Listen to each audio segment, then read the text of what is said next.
Okey, kita sambung lagi yang minggu lepas punya mengenai sistem peredaran dan dalam organisma multisel. Sebenarnya saya beritahu kepada kamu bahawa manusia ni sistem peredaran darah dia adalah tertutup. Yang dimaksudkan dengan tertutup ialah darah hanya mengalir di dalam salur darah sahaja. Dia tak akan terkeluar daripada salur darah. Salur darah ni dalam bahasa biasa kita ni kita panggil dia urat. So darah hanya mengalir dalam urat sahaja. Darah ni dia tidak akan terkeluar daripada urat. Dalam jantung, okey, darah akan dipam, dari jantung ni akan mengepam darah. Darah ni akan dialirkan ke seluruh badan, ke seluruh sel-sel. Tapi dia tak pernah keluar daripada salur darah. Dia tak pernah keluar pun daripada urat. Kan? Tak pernah. Dia hanya pergi ke sel dan dia akan bertukar bahan-bahan yang diperlukan oleh sel. Contoh ni salur darah. Lalas dia akan pergi ke salur darah yang lain yang lebih kecil, lepas tu dia akan pergi yang lebih kecil, dia akan pergi yang lebih kecil sampailah ke satu tempat kita panggil dia kapilari. Kapilari ni adalah kapilari ni dia adalah satu salur darah yang paling kecil, yang mana jarak dia, yang mana dia punya ketebalan dia hanya satu sel. Ketebalan dia satu membran sel. Kan? Di sini sel sini tebal ni kapilari ni setebal satu membran sel. So membran sel ni kan dia punya ketebalan dia kan nipis. Jadi salur darah ni, sel darah merah tu, dia akan mengalir dalam kapilari ni, dan semasa dia berada di sini, di kapilari inilah berlaku pertukaran oksigen, nutrien kat sini, di kapilari ni. Dan sel-sel ni akan mengambil lah oksigen, dia akan ambil oksigen tu.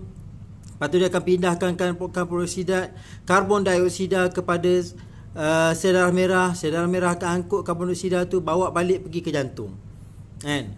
Dan lalu kapilari ni dia akan pergi balik ke jantung, patah balik ke jantung untuk dipam pergi ke peparu. Peparu kat situ dia ambil oksigen baru dan dia buang karbon dioksida. Dia buang karbon dioksida, dia ambil oksigen. Itu telah terjadi pada sel darah merah. Okey, saya nak cerita sini bahawa sistem peredaran darah di manusia ni dia adalah sistem yang tertutup. Pengangkutannya tertutup. Maksudnya sel darah merah tidak pernah keluar daripada urat ataupun salur darah. Tak pernah. Dia hanya sampai di tempat yang kita panggil kapilari, dia akan bertukar nutrisi, bertukar karbon dioksida. Dia akan ambil karbon dioksida, kan? Yang akan ambil tu sel darah merah lah. Dia akan bagi oksigen kepada sel.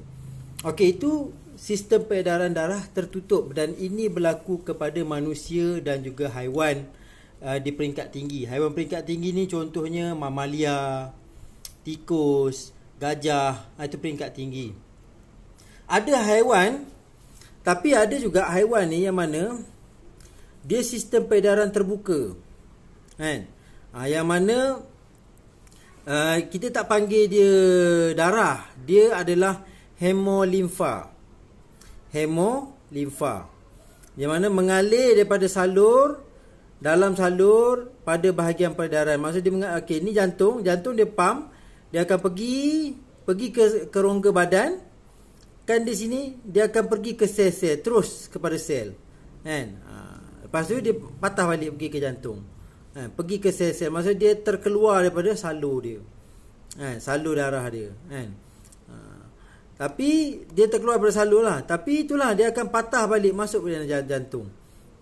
Yang manusia ni dia tidak akan pernah, maksud saya darah tidak akan pernah terkeluar daripada salur darah tu. Yang ni kita panggil dia hemolimfa. Sifat dia macam darah juga. Dia akan keluar daripada salur ni, dan dia akan pergi ke sel-sel untuk memberi makanan, memberi oksigen, dan dia patah balik masuk dalam jantung. Okey, itu beza antara sistem peredaran terbuka dengan sistem peredaran tertutup. Okey, kemudian kamu tengok sini siapa yang ada sistem darah salur darah terbuka ni. Yang terbuka ni contohnya serangga dan juga moluska. Moluska ni lah untuk siput lah, kumpulan-kumpulan siput. Okey, sistem peredaran ganda 2, darah memasuki jantung sebanyak 2 kali dalam satu edaran. Okey. Dia ada dua sini ya. Di bawah sistem peredaran tertutup ada 2. Satu sistem peredaran ganda 2. Satu lagi ni sistem peredaran tunggal. Okey, ini hanya terjadi pada ikan. Darah masuk jantung sebanyak sekali dalam satu edaran. Dalam sekali satu edaran tu dia masuk sekali, kan? Dia lepaskan, dia terus pergi. Dan dia patah balik masuk ke jantung sekali. Tapi kalau macam manusia ni, dia masuk sebanyak 2 kali dalam satu edaran. Dalam satu edaran tu dia dah 2 kali. Dia akan memasuki jantung. Okey. Sistem peredaran lengkap macam manusia punya ni, kita sistem peredaran lengkap. Darah beroksigen dan terdioksigen terpisah sepenuhnya. Sebab tu kita ada arteri dan kita ada vena. Kan? Arteri dan juga vena. Okey, arteri ni, satu arteri ni dia akan bawa darah yang beroksigen. Arteri dia akan bawa darah beroksigen. Arteri beroksigen. Kalau vena pula dia tak ada oksigen. Tak ada oksigen. Itu vena. Vena ni satu lagi kita panggil arteri. Okey, jadi itu dimasukkan dengan sistem peredaran lengkap. Dia terpisah antara yang bawa oksigen dengan yang tak ada oksigen.